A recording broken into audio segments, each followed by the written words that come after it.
मुख्यमंत्री देवेंद्र फडणवीसांवरच निशाणा साधलाय। सुजय विखेंसाठी मुख्यमंत्र्यांच्या प्रचार सभेमध्ये सचिन घायवळ व्यासपीठावर असल्याचा आरोप रोहित पवारांनी एक व्हिडिओ दाखवत केलाय। मुख्यमंत्र्यांनी भाषणाआधी सचिन घायवळचं नावही घेतल्याचा त्यांचा आरोप आहे। निकालामध्ये आपण जर वाचलं तर याच्यामध्ये स्पेसिफिकली दिलंय की पोलीस विभागाला निलेश घायवळच्या विरोधात पुरावे देता आले नाही आणि पोलीस प्रशासन कुठेतरी कमी पडलं म्हणून त्यांना जो मोका लागला होता, जे तडीपार झाले होते, त्याच्यातून त्यांना सोडण्यात आलं। गुंडाला सहजपणे पासपोर्ट कसा मिळाला असा सवालही रोहित पवारांनी उपस्थित केलाय। तानाजी सावंतांचे पुतणे घायवळ यांचे पार्टनर असल्याचा आरोपही रोहित पवारांनी केलाय। मात्र रोहित पवार यांचे स्वतःचे आणि त्यांच्या परिवाराचे फोटो, व्हिडिओ आणि बातम्यांच्या क्लिप्स पण व्हायरल होत आहेत। एका गुंडाला सहजपणे पासपोर्ट मिळतो, गुंडाच्या भावाला जो सुद्धा एका क्राईममध्ये इन्व्हॉल्ड आहे, त्याचं नाव क्राईममध्ये आहे, त्याला तुम्ही पोलीस हे बंदुकीचं लायसन्स देतं, मग बाकी गरिबांना, सामान्य लोकांना सुद्धा सहजपणे असाच पासपोर्ट द्यायला काय हरकत आहे? ह्या सगळ्या गोष्टी सहजपणे अशाच होत नसतात, त्याला पाठबळ हे सत्तेतल्या लोकांचं लागतं। त्यामुळे धाराशिवमध्ये तानाजी सावंत डायरेक्ट नाही, पण त्यांचा जो पुतण्या आहे, सख्खा पुतण्या आहे, तो तिथं त्याच्याबरोबर पार्टनर म्हणून काम करतो असं आम्हाला समजतंय।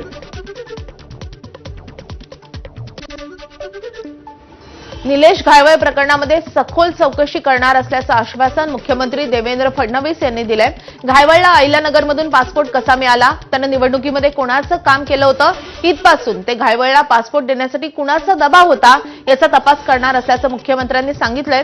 अशा प्रकारच्या प्रवृत्तीला दुसरा पक्ष असो का आमचा पक्ष असो, कोणी त्याला थारा देता कामा नये असंही मुख्यमंत्री म्हणाले।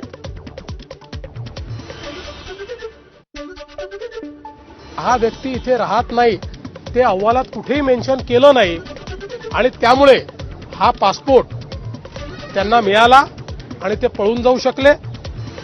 तेव्हा कोणाचा दबाव होता, निवडणुकीत त्यांनी कोणाचं काम केलं होतं, कोणाचा आशीर्वाद होता, या सगळ्या गोष्टी देखील समोर आल्या पाहिजेत। माझं मत अतिशय स्पष्ट आहे, अशा प्रकारची जी प्रवृत्ती आहे त्याला दुसरा पक्ष असो का आमचा पक्ष असो, कोणीही त्याला थारा देता कामा नये। अशा प्रकारच्या प्रवृत्तीवर कारवाई केलीच जाईल। दरम्यान घायवळ प्रकरणावर मंत्री चंद्रशेखर बावनकुळे यांनी सूचक वक्तव्य केले। कोण कुणाचे कॉल आहेत, कुणाचे कुणाशी संबंध आहेत, पोलीस तपासामध्ये समोर येईल। पासपोर्टची शिफारस करताना गुन्हे नाहीत असं कधी सांगण्यात आलं का? कुणाचं सरकार होतं असा सवालही बावनकुळेंनी उपस्थित केलाय। त्यामुळे बावनकुळेंचा रोख नक्की कुणाकडे हा सवालही उपस्थित होत आहे। तसेच घायवळला जेरबंद करणं अधिक महत्वाचं आहे असंही बावनकुळे म्हणाले। पासपोर्टची शिफारस करताना त्यांच्यावर गुन्हेच नाही आहे असं कोणी म्हटलं आहे? मग तेव्हा सरकार कुणाचं होतं? कोण गृहमंत्री होते? पोलिसांच्या चार्जशीटमध्ये साऱ्या गोष्टी येतात, कोण कोणाचे कॉल असतात, कोण कोणाचे फोटो असतात, कोण कोणाची संबंध असतात। त्यामुळं पोलिसांच्या चौकशीत सारं येणार आहे। योग्य वेळी पोलीस कोर्टात जेव्हा मांडतील तेव्हा कळेलच। आत्ता महत्वाची प्रायोरिटी काय आहे? जेर बंद करणे आणि तातडीनं गुन्ह्याखाली शिक्षा देणे, याकरता पोलिसांनी कुठली त्या ठिकाणी टाचणीवर सुद्धा त्या ठिकाणी गॅप सोडू नये। जिथे असेल, ज्या पद्धतीने असेल त्या पद्धतीने त्यांना जेरबंद करून त्यांच्यावर त्या ठिकाणी कोर्टामध्ये पूर्ण प्रकरण टिकलं पाहिजे आणि असे लोक जेलमध्ये राहिले पाहिजे। एरवी भूतदयाचा प्रचार करणाऱ्या एका जैन मुनींनी काल चक्क माणुसकीवरच घाव घातलाय। मुंबईतील कबूतरखान्यांसाठी आग्रही असणारे जैन मुनी कैवल्य रत्न महाराज यांनी मुक्ताफळं उधळली आहेत। एखाद दुसरा व्यक्ती मेल्यानं काय होतं असा संतप्त सवाल कैवल्य रत्न महाराज यांनी उपस्थित केलाय। कबुतरांसाठीच्या शांती सभेमध्ये कैवल्य रत्न महाराज यांनी हे वादग्रस्त वक्तव्य केलंय। यासोबतच मी डॉक्टरांना मूर्ख मानतो अशी वादग्रस्त टिप्पणीही त्यांनी केली आहे। तर कबुतराच्या विष्ठेमुळे मूत्रपिंड साफ होतं असा दावाही या सभेमध्ये करण्यात आलाय।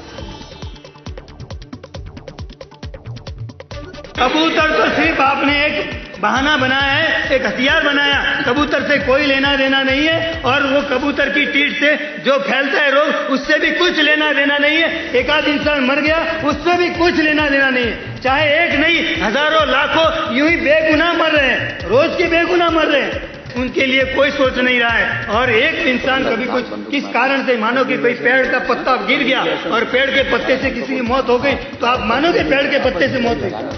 मानोगे? ये कितनी भरी मूर्खता भरी बात है, कितनी मूर्खता भाई। किसी की कबूतर की टीट से उसकी जान चले गई तो क्या टीट से जाएगी?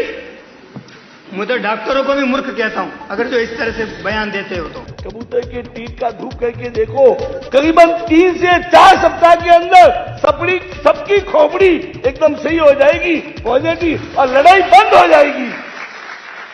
और मेडिकल के बाद जिसकी ट्रीटमेंट नहीं है, वो किडनी जिसकी फेल है, ये कबूतर की टीट के द्वारा मैंने कईयों के जीवन के अंदर वो किडनी वापस ठीक करवाई जो आज मेडिकल के बाद कोई इसका उपाय नहीं है।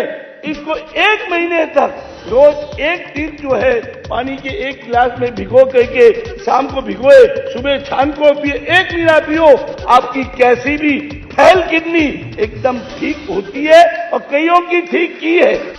कबूतर वो प्राणी है जो भगवान भगवती को अमरनाथ में कथा कही थी और वो कथा से कबूतर अमर हो गया था। अगर कबूतर के ऊपर थोड़ा भी जीव हत्या होती है तो शिव के ऊपर आप आक्रमण कर रहे हो। ऐसा मेरा उस कबूतर प्राणी के लिए ये 2 शब्द मैं बोल रहा हूँ, गाय और कबूतर, कबूतर और गाय, ये राष्ट्रीय पशु पक्षी का घोषित कीजिए।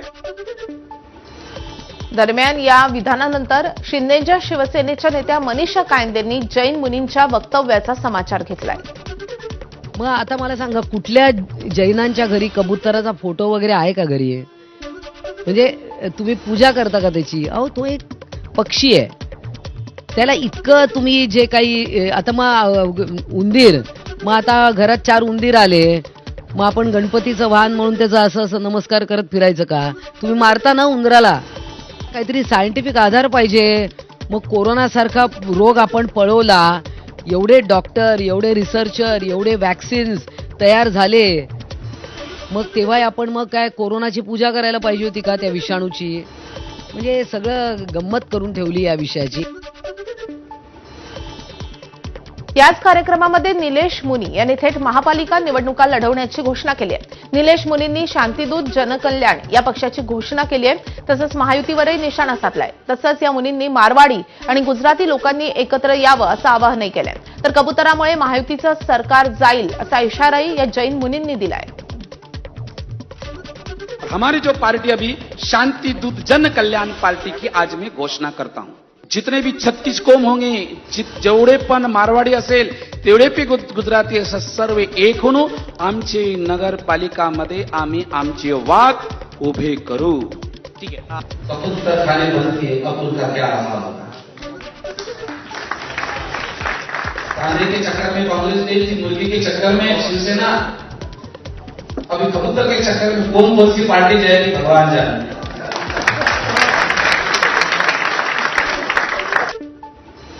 नांदेडच्या किनवट तालुक्यातील सारखणी गावातील बंजारा समाजाच्या काही बांधवांनी अशोक चव्हाणांचा ताफा अडवलाय। यावेळी जोरदार घोषणाबाजी करत बंजारा समाजाला एसटी प्रवर्गातून आरक्षण देण्याची मागणीही करण्यात आली आहे।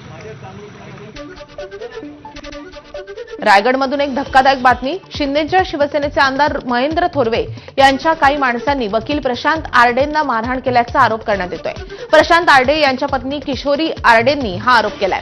या संदर्भात मदतीसाठी त्यांनी मुख्यमंत्री आणि राज्य महिला आयोगाकडे धाव घेतली आहे, मात्र कोणतीही यंत्रणा मदत करत नसल्याचा दावाही किशोरी यांनी केलाय। तर दुसरीकडे आमदार महेंद्र थोरवेंनी हे सगळे आरोप फेटाळून लावले। जे काही संबंधित कोणी दोषी आहेत पोलीस अधिकारी त्यांच्यावर कायदेशीर कारवाई करण्यात यावी आणि जो आमदार महेंद्र थोरवे आहे याच्यावर देखील कारवाई करण्यात यावी ही विनंती। पुण्यातील खडकवासला परिसरातील राष्ट्रीय संरक्षण प्रबोधिनी म्हणजेच एनडीएमध्ये शिकणाऱ्या 18 वर्षीय विद्यार्थ्यानं आत्महत्या केल्यानं एकच खळबळ उडाली आहे। अंतरिक्ष कुमार असं या विद्यार्थ्याचं नाव असून सिनियरकडून होत असलेल्या त्रासाला कंटाळून त्याने हे टोकाचं पाऊल उचलल्याचा नातेवाईकांचा आरोप आहे। काही दिवसांपूर्वी सिनियरकडून होत असलेल्या त्रासाबद्दल वरिष्ठांकडे तक्रार करूनही दुर्लक्ष केल्यानं घटना घडल्याचं सांगण्यात येत आहे। या प्रकरणाचा सखोल तपास उत्तमनगर पोलीस करत असून आत्महत्येचं खरं कारण तपासानंतरच स्पष्ट होईल। अभी तो मुझे कुछ नहीं पता कि क्या हुआ उस दिन, अभी परसों उस दिन ठीक है, पर इससे पहले क्या हो रहा था? उससे पहले हाँ थोड़ा परेशान था, कर भी नहीं पा रहा था और उसको नहीं हो रहा था, शायद नहीं हो रहा होगा। अब सीनियर हैं, थोड़े कुछ तो परेशान करते हैं। हमने पुलिस को भी बोला है कि आप भी इसकी तहकीकात करिए, ऐसा क्या हुआ है, क्यों हुआ है, कारण जानना चाहिए ना, कारण पता चलना चाहिए कि सुसाइड करने की नौबत क्या आ गई उसको। क्योंकि जब वो 5 बजे तक सही था और बता रहे हैं कि नहीं उसने खाना भी खाया है। जळगाव शहरातील मोहाडी रोड परिसरामध्ये प्रेम प्रकरणाच्या संशयावरून एका तरुणाला बेदम मारहाण करून त्याची दुचाकी पेटवून दिल्याची धक्कादायक घटना घडली आहे। भुसावळ तालुक्यातील एक तरुण आपल्या मैत्रिणीसोबत मोहाडी रोडजवळील एका दुकानाजवळ थांबला असताना काही तरुणांनी दोघांची विचारपूस केली। त्यानंतर या टोळक्यानं संबंधित तरुणाला बेदम मारहाण केली आणि त्यानंतर त्याची दुचाकी पेटवून दिली आहे। या घटनेतील जखमी तरुणावर रुग्णालयामध्ये उपचार सुरू आहेत। एमआयडीसी पोलीस ठाण्यामध्ये गुन्हा दाखल करण्यात आलाय। पोलिसांनी या प्रकरणी 3 संशयितांना ताब्यात घेतलं असून उर्वरित आरोपींचा शोध सुरू आहे। पिंपरी चिंचवडमध्ये प्रियकरानं प्रेयसीची हत्या केली आहे। प्रेयसीचा वाढदिवस साजरा केला आणि त्यानंतर चाकू आणि ब्लेडनं वार करून प्रियकरानं तिची हत्या केली आहे। वाकड येथील लॉजवर ही घटना घडली आहे। प्रेयसी त्रयस्थ व्यक्तीच्या प्रेमात पडली असा संशय प्रियकराला होता। दरम्यान हत्या केल्यानंतर प्रियकर कोंढवा पोलीस स्टेशनमध्ये स्वतः हजर झालाय। मुंबई गोवा महामार्गावर 3 वाहनांचा अपघात विचित्रपणे घडल्याची घटना समोर आली आहे। मुंबई गोवा महामार्गाजवळील पेण जवळ असणाऱ्या जिते गावानजीक हा अपघात घडलाय। मुंबईच्या दिशेनं जात असताना 3 वाहने एकमेकांवर आदळल्यानं हा मोठं नुकसान झालंय। अचानक ब्रेक लागल्याने ही वाहने एकमेकांवर आदळल्याची माहिती आहे। सुदैवानं या अपघातामध्ये जीवितहानी टळलेली आहे। बुलडाण्यातील मुक्ताईनगरमध्ये अकोट मार्गावर केळीनं भरलेला भरधाव ट्रकला अपघात झालाय। महामार्गावरील खड्डा चुकवताना भरधाव ट्रकचा अपघात झालाय। महामार्गावर अपघातग्रस्त ट्रकमधील केळीचे घड पसरल्यानं काही काळ वाहतूकही ठप्प झालेली होती। बीड जिल्हा कारागृहातील कैद्यांच्या कथित धर्मपरिवर्तनाप्रकरणी पुणे दक्षता पथकाकडून तक्रारदार कैद्यांची चौकशी करण्यात आली आहे। दक्षता पथकातील 3 अधिकाऱ्यांनी या प्रकरणाची संपूर्ण माहिती घेतली आहे। ज्या कैद्यांनी धर्मपरिवर्तनाबाबत तक्रारी केल्या होत्या त्यांचे जबाबही नोंदवण्यात आलेत। कारागृह अधीक्षक पेट्रोस गायकवाड यांच्याकडून कैद्यांचं धर्मपरिवर्तन केलं जात असल्याचा आरोप भाजपचे आमदार गोपीचंद पडळकर आणि कैद्यांच्या वकिलांनी केला होता। त्यानंतर आता उच्चस्तरीय चौकशी सुरू करण्यात आली आहे। मुंबई आंतरराष्ट्रीय विमानतळावर डीआरआयनं राबवलेल्या ऑपरेशन गोल्डन स्वीप अंतर्गत तस्करांचा पर्दाफाश झालाय। या कारवाईमध्ये 13 जणांना अटक झाली आहे। त्यांच्याजवळून 12 कोटींचं 10.5 किलो 24 कॅरेट सोनं जप्त करण्यात आले। तर अटक करण्यात आलेल्या आरोपींमध्ये 2 बांगलादेशी, 6 श्रीलंकन नागरिक, 2 विमानतळावरील मीट अँड ग्रीट सेवा कर्मचारी, 2 हँडलर्स आणि मुंबईमध्ये असलेला प्रमुख सूत्रधार यांचा समावेश आहे। हे प्रवासी सोनं मेणाच्या अंड्याच्या आकाराच्या गोळ्यांमध्ये लपून त्यांच्या शरीरामध्ये लपून ते नेत असत। या प्रकरणी अधिक तपास डीआरआयचे अधिकारी करतायत। नाशिकच्या सातपूर परिसरामध्ये झालेल्या गोळीबार प्रकरणी पोलिसांनी प्रकाश लोंढे टोळीतील 9 जणांना अटक केली आहे। अजूनही भूषण लोंढेसह 8 ते 9 जण फरार आहेत। धक्कादायक बाब म्हणजे ज्या दिवशी बारमध्ये गोळीबार करण्यात आला होता त्या दिवशी लोंढे गँगकडून काहीतरी मोठा विषय आहे या आशयाचा व्हिडिओ सोशल मीडियावर व्हायरल झालेला होता। औरा बारमध्ये मध्यरात्रीच्या सुमारास दहशत माजवीत खंडणीच्या मागण्यांसाठी गोळीबार करण्यात आला होता। यातील जखमी ग्राहकावर खासगी रुग्णालयामध्ये उपचार सुरू आहेत। तर ज्या बारमध्ये गोळीबार झाला होता त्या बार चालवणारे संचालक डॉक्टर संजय वर्मा आणि बिपिन पटेल हे देखील अद्याप फरार आहेत। सोलापूरमध्ये रस्त्यावर तलवारी फिरवत वाढदिवस साजरा करणं तरुणांना महागात पडलंय। साठे वस्ती परिसरामध्ये तलवार फिरवून केक कापणाऱ्यावर गुन्हा दाखल झालाय। सोलापुरातील सलगर वस्ती पोलीस ठाण्यामध्ये विजय साठे या तरुणासह 7 जणांवर गुन्हा दाखल झालाय। या प्रकरणी पोलीस शिपाई दीपक साळुंखे यांनी फिर्याद दिली असून आरोपीचा शोध घेतला जातोय। सोलापुरात जमिनीतून गुप्तधनाचा हंडा काढून देतो असं सांगून भोंदूबाबानं 1,87,00,000 फसवणूक केली आहे। फसवणूक करणाऱ्या भोंदूबाबाला सोलापूर गुन्हे शाखेच्या पोलिसांनी कर्नाटकातील विजापूर येथून अटक केली आहे। मोहम्मद कादर शेख असं फसवणूक करणाऱ्या भोंदूबाबाचं नाव आहे। बेळगावमध्ये एक तरुणी प्रियकरासोबत पळून गेली म्हणून तिच्या कुटुंबियांनी चक्क तिचं श्राद्ध घातलंय। रायबाग तालुक्यातील ही घटना आहे। सुष्मिता पाटील आणि विठ्ठल बस्तवाडे यांचे एकमेकांवर प्रेम असल्यानं दोघं पळून गेले। कुटुंबियांनी सुरुवातीला पोलीस ठाण्यामध्ये तक्रार दिली पण मुलगी परत न आल्यानं रागावलेल्या कुटुंबियांनी नातेवाईकांना बोलावून तिचं श्राद्धच घातलंय।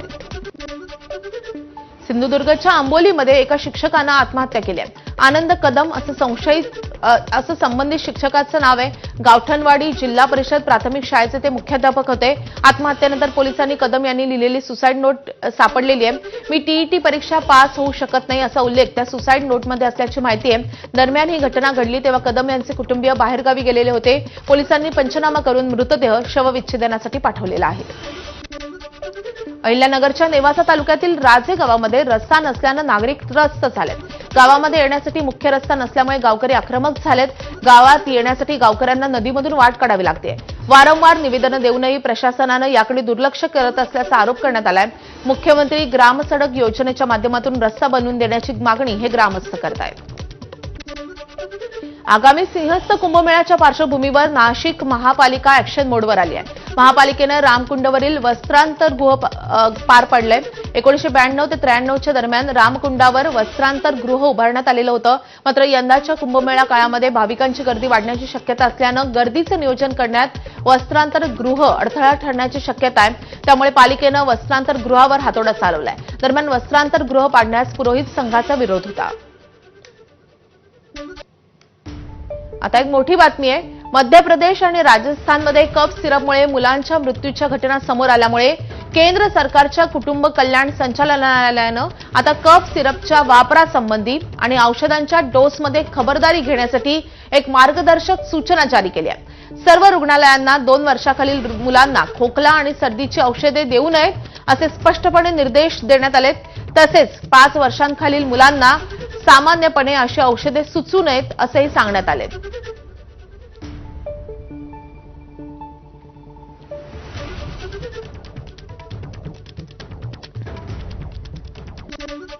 गोंदियातील धान उत्पादक शेतकरी आर्थिक संकटात सापडलेत. यावर्षी धान पिकावर रोगकिडीचा प्रादुर्भाव असल्यामुळे शेतकऱ्यांच्या हातातोंडाशी आलेला घास हिरावला गेलाय. मावा, तुडतुड्यासारखे रोग धान पिकावर आलेत. त्यामुळे आता कापणीला आलेलं धान या रोगामुळे नष्ट होत असून शेतकरी दुहेरी संकटात सापडलाय. आधी पावसामुळे शेतकऱ्यांच्या धानाचं नुकसान झालं. आता रोगकिडींचा प्रादुर्भाव पाहायला मिळतोय. शेतकरी यामुळे आर्थिक संकटात सापडलेत. याचा आढावा घेतलेला आहे आमचे प्रतिनिधी देवेंद्र रहांगडाले यांनी. सुरुवातीला मुसळधार पाऊस आल्यामुळे शेतकऱ्यांच्या धान पिकाचे नुकसान झाले होते आणि आता त्यानंतर रोगकिडींचा प्रादुर्भाव आल्यामुळे शेतकरी हवालदिल झालेला आहे. मी गोंदिया जिल्ह्यातील नवेगावान परिसरातील एका शेतशिवारामध्ये आपण जर का बघितलं तर या शेतशिवारामध्ये मोठ्या प्रमाणे रोगकिडींचा प्रादुर्भाव असल्यामुळे धान पिकाचे नुकसान झाल्याचे चित्र आपल्याला बघायला मिळत आहे. गोंदिया जिल्ह्यामध्ये मोठ्या प्रमाणात शेतकरी धान पिकाची शेती करत असतात. साधारणतः सप्टेंबर-ऑक्टोबर महिन्यामध्ये शेतकऱ्यांचा धान पीक हा कापणीला येत असतो. मात्र यावर्षी शेतकऱ्यांच्या तोंडाशी आलेला जो घास आहे तो हिरावला गेला आहे. रोगकिडींचा प्रादुर्भाव झाल्यामुळे शेतकऱ्यांचे प्रचंड नुकसान झाले असून जो शेतकऱ्यांचं उत्पन्न आहे तो 90% कमी झालेला आहे. केवळ 10% धान या ठिकाणी शेतकऱ्यांच्या हाती येणार आहे. त्याच्यामुळे शेतकऱ्यांचा जो खर्च लागलेला आहे तो देखील निघणे आता कठीण झाले असून शेतकऱ्यांच्या वतीने शासनाकडे मदतीची मागणी केली जात आहे. देवेंद्र रहांगडाले, एबीपी माझा, गोंदिया. दिवाळी आणि नाताळच्या सुट्ट्या लक्षात घेता तुळजाभवानी मंदिर भाविकांसाठी पहाटे 1 वाजता खुलं होणार आहे. मंदिरातील गर्दीचे दिवस मंगळवार, शुक्रवार आणि रविवारी पहाटे 1 वाजता देवीचे चरण तीर्थ होईल. सकाळी 6 ते 10 दरम्यान अभिषेक होईल. अभिषेक पूजेदरम्यान दिले जाणारे देणगी दर्शन पास बंद करण्यात आले असल्याची माहिती मंदिर संस्थाननं दिली आहे. सुट्ट्यांमध्ये भाविकांची गर्दी लक्षात घेता हा महत्त्वपूर्ण निर्णय घेण्यात आला आहे.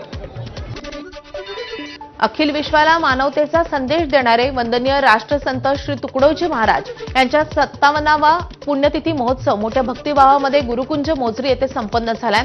अमरावतीच्या गुरुकुंज मोझरीमध्ये महासमाधी स्थळी लाखोंच्या संख्येनं उपस्थित राहून गुरुदेव भक्तांनी 4:58 आपल्या गुरुमाऊली तुकडोजी महाराजांना 2 मिनिट स्तब्ध उभं राहून मौन श्रद्धांजली अर्पण केली. मौन श्रद्धांजलीनंतर हिंदू, मुस्लिम, शीख, पारशी अशा सर्वधर्मीय प्रार्थना पार पडल्या. तुकडोजी महाराजांना श्रद्धांजली वाहण्यासाठी केंद्रीय मंत्री नितीन गडकरी, खासदार अनिल बोंडे, खासदार बळवंत वानखेडे, माजी खासदार नवनीत राणा सोबतच अनेक नेते मंडळी देखील उपस्थित होते.